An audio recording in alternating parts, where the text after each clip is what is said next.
Hey everyone, in this AP Chem series video, I'll explain how to interpret a photoelectron spectrum.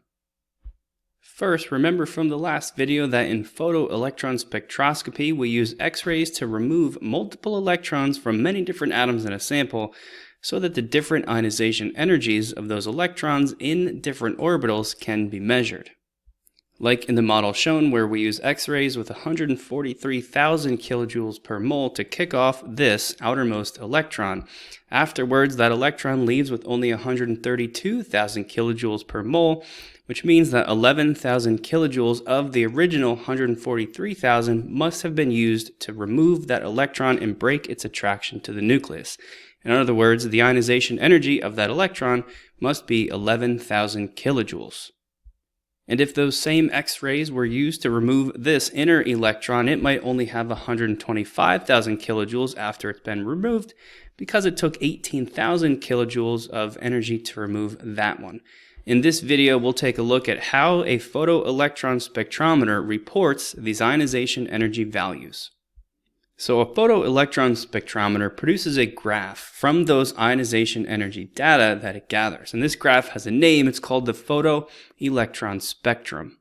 That spectrum looks something like this. You'll notice a vertical and horizontal axis with some peaks listed out along the way, those peaks representing the various electrons that have been removed from the atom. On the horizontal axis is where you'll find the different ionization energies of the removed electrons, here plotted in kilojoules per mole. Sometimes you'll also see this labeled as binding energy, but it means essentially the same thing. It might also have units listed in volts or electron volts. One thing that's strange about a photoelectron spectrum is that you'll see the higher ionization energies listed here on the left, and they actually get smaller and smaller and smaller as you move out. So you can expect to see the high ionization energy electrons plotted closer to where the two axes meet. These are the electrons that are harder to remove and closer to the nucleus. And of course, as you move to the right, you'll run into the lower ionization energy electrons that are easier to remove and therefore farther from the nucleus. This setup makes up some of the key ideas for the video. Make sure you pause and take a minute to write it down. Now let's talk about the vertical axis labeled here as photoelectron intensity. Sometimes you'll also see this labeled as relative number of electrons, which is actually a better description of what it's telling you. Here we can see a very tall peak. The taller the peak equals more electrons, or the shorter the peak equals less electrons. This makes up some more key ideas. Again, make sure you take some time to pause and write them down. So let's finish interpreting this particular photoelectron spectrum by labeling each peak with the corresponding orbitals and determining what element was analyzed to produce it. When doing this, I always like to start with the peaks on the left-hand side because I always know that those are the ones with the highest ionization energies or the ones that were hardest to remove. In other words, those are the ones that are closest to the nucleus. That means if you just take a second and think about which orbitals are going to be found closest to the nucleus, you're pretty safe to label this leftmost peak as the 1s orbital, which can hold 2 electrons. As we move to the right from there, we'll get to this next peak. Notice first that this second peak has the same height as the first one.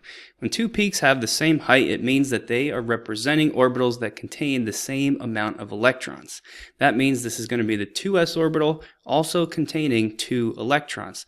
Additionally, this makes sense because after the 1s orbital with the highest ionization energies, you would expect the 2s orbital to have the next highest ionization energies. And for our final peak, you might notice that it's much taller. In fact, it's exactly 3 times as tall. 3 times as tall means 3 times as many electrons as these first 2 peaks. And since they contained 2 electrons, this one is representing 6. So you might expect that this peak represents the 2p orbitals containing 6 total electrons. Since this is 10 electrons total, we can also say that this is the photoelectron spectrum for neon.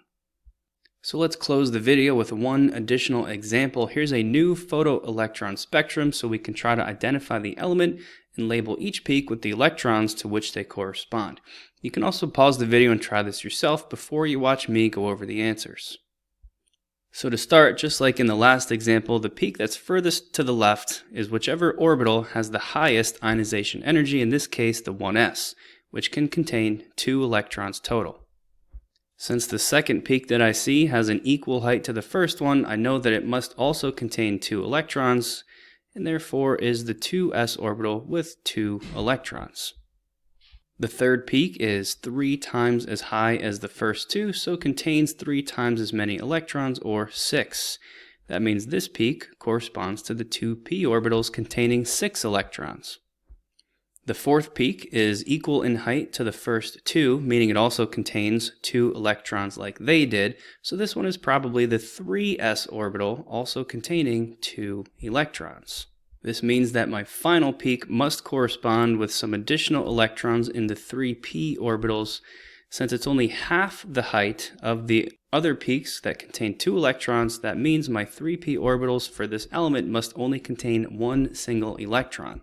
If you count these up, it suggests that with 13 total electrons, we're looking at the photoelectron spectrum for aluminum.